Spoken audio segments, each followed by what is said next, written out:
E hoje eu queria mostrar um pouquinho da minha coleção do tema samurais. Uma coleção assim que eu... mangá, livros, literatura, literatura, quadrinhos americanos, estrangeiros e nacionais. Bom, primeiro eu vou falar aqui um pouquinho do mangá. Esse aqui, o Livro do Vento, que é um mangá que ele é um pouco mais político, né? Tem uma pegada um pouco mais dentro da questão dos acontecimentos que foram tendo lá no Japão nesse período. Trabalha um pouco essa questão de intrigas e tal, é bem legal. Um quadrinho que é um clássico, um mangá que é um clássico, que é o Lobo Solitário. Infelizmente eu não tenho muitos volumes, eu não consegui adquirir muitos. Ele já foi reeditado mais de uma vez. Isso aqui já é uma reedição do quadrinho. E aqui eu tenho um volume de uma edição que foi uma das primeiras, até que dá pra ver que a editora aqui nem existe mais. A capa é do Frank Miller e a introdução também aqui no texto, no quadrinho, é do Frank Miller, que é um quadrinho bem bacana. É uma história assim que de ler um ou outro você já fica instigado com a história, com a ideia, com a questão toda desse samurai que sai com o filho e tem uma série de... andando com o filho pelo Japão e buscando vingança de uma situação ali que ocorre na história. E é um quadrinho que é instigante e que, né, parece que tem notícias que vai ser editado logo aí. Aí eu tenho alguns quadrinhos que eu adquiri com alguns livros que eu adquiri sobre o tema. Né? No caso aqui, uma enciclopédia sobre samurais, que foi lançado pela JBC, né? Bastante coisinhas sobre o assunto. Um outro livro aqui da coleção do Angus, desse autor brasileiro que lançou esse personagem, várias coisas. E no caso, nesse volume em particular, em que ele trabalha a questão do Angus visitando esse mundo dos samurais e trabalhando ali. E eu acho legal que tem algumas coisas da pesquisa do autor que ele coloca sobre a história e tal, fica no final, ele coloca a sua pesquisa, características, coisas sobre a cultura dos samurais e tal. Aqui eu tenho um livro de um autor brasileiro, o Paulo Leminski, curitibano, paranaense, que é notoriamente um sabedor e fã das culturas japonesa, conhecedor, e enquanto vivo, inclusive, era faixa preta em karatê, se eu não me engano. Tá? Bem legal, uma história infantil. E daqui das literárias, por último, eu tenho aqui um volume aqui de RPG, ambientando, né, as histórias aqui, colocando aqui, né, no RPG, no mundo aqui, que eu achei legal. Eu comprei meio para pegar e ter ideias, porque eu gosto de produzir histórias em quadrinho para o meu fanzine e tal, que uma outra ocasião a gente pode explicar o que é o fanzine e tal, e eu mostrar um pouquinho. E eu gosto de ter esses materiais até para fazer pesquisa para as minhas próprias histórias. Numa terceira parte, alguns quadrinhos de autores estrangeiros ali, americanos, e histórias mais no estilo mais ocidental de se contar histórias em quadrinhos, diferente do molde oriental, que é aqui do mangá e outras culturas de quadrinho mais do oriente do mundo. Bom, aqui um clássico também, o Sage, né, que conta aqui a história desse coelho, o Sage, e toda a saga dele.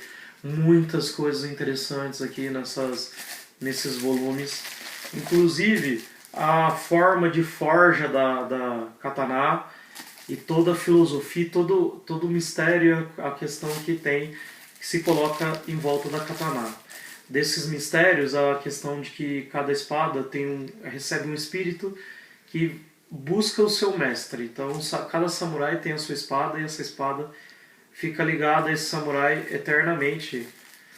Né? Pelo menos é o que conta a cultura e toda essa mitologia, essa questão se volta ali. Bom, alguns quadrinhos, né? O Encontro do Conan, o clássico também, personagem, o Bárbaro, com esse mundo de samurais e tal, uma historinha bem interessante, bem legalzinha.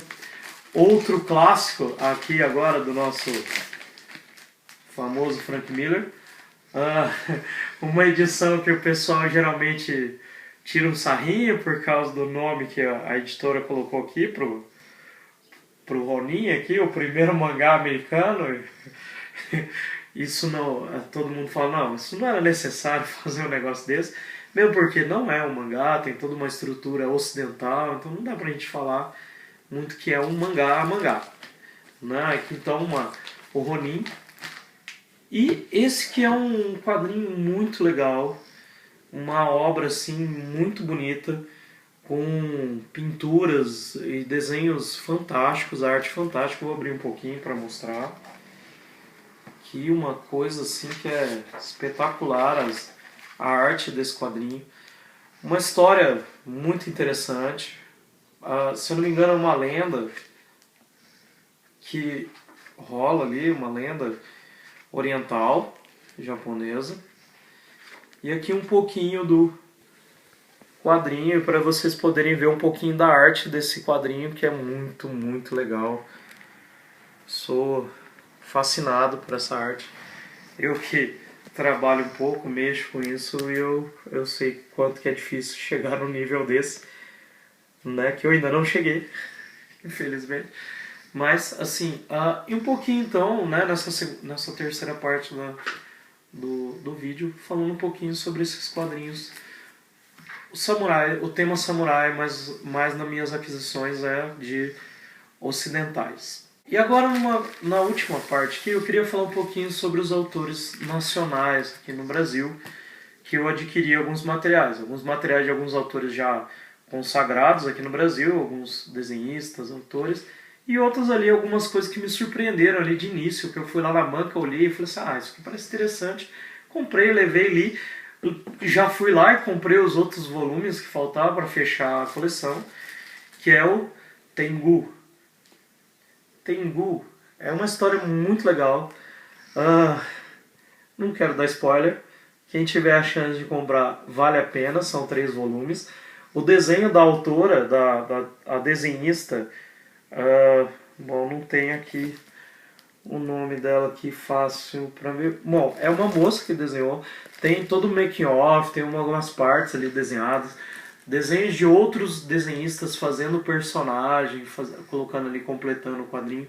Muito bonito o desenho, muito bonita a obra, a história muito legal, tem toda uma sequência ali muito bacana, vale muito a pena a leitura. Quem tiver ainda conseguir encontrar, aconselho, recomendo. Aqui, né, do mestre Shimamoto, né, um dos famosos quadrinistas brasileiros aí, que tem uma história grande aí no quadrinho nacional. Então, com o seu estilo já característico, um desenho mais, né, caricato, mais tosco, a gente pode dizer também, uma coisa mais que marca a época e o trabalho dele. E aí, um quadrinho aqui então, nacional do mestre Shimamoto. Também do mestre aqui, Cláudio Seto, que é considerado inclusive que é descendente de samurais. Ele tem o título de samurai, né, a família dele tem o título de samurai, né, ele tem e treinava Kendo e tinha espada, tinha toda essa questão. E é um quadrinho também, então, né, clássico aqui da nossa literatura nacional, de quadrinhos. E, né, e ele aqui embaixo, o Cláudio Seto, que não tem, além dos quadrinhos, ele tem também livros falando sobre a cultura japonesa, sobre as lendas orientais e outros materiais. E aí aqui, né, do Luiz Seidenberg, um quadrinho também aqui que eu comprei, se eu não me engano, num evento em São Paulo que eu fui, né? Então, quadrinho também na trilha da Masamune. E aqui um outro aqui, né, do clássico nome entre os samurais, considerado o maior samurai que já existiu, Musashi, Miyamoto Musashi. E aqui, né, um quadrinho nacional também sobre ele, que é Júlio Shimamoto. Também outro famoso quadrinista brasileiro, Júlio Shimamoto, também é um nome clássico ali. Outros nomes que estão saindo atualmente, que eu não trouxe aqui, que é o Blade e o Vagabond, né, que estão saindo na banca e atualmente dá para você conseguir adquirir esse material que é muito bom. Blade e o Vagabond, assim, é garantia de prazer, de leitura, de gosto, assim, de tirar o fôlego de coisas, a filosofia do Blade, do Vagabond tem umas fases, umas lutas e umas partes ali, uma filosofia maravilhosa, vale muito a pena e eu recomendo. E, bom, essa é um pouquinho da minha coleção, ou minha coleção de samurais, né, do tema samurai, e a gente fica por aqui, gente. Obrigado aí por ter visto, e quem não assina ainda o canal, por favor, sinta-se recebido aí para acompanhar nossos vídeos aí sobre mangás, animes e séries e outras coisas da cultura pop e nerd. Obrigado.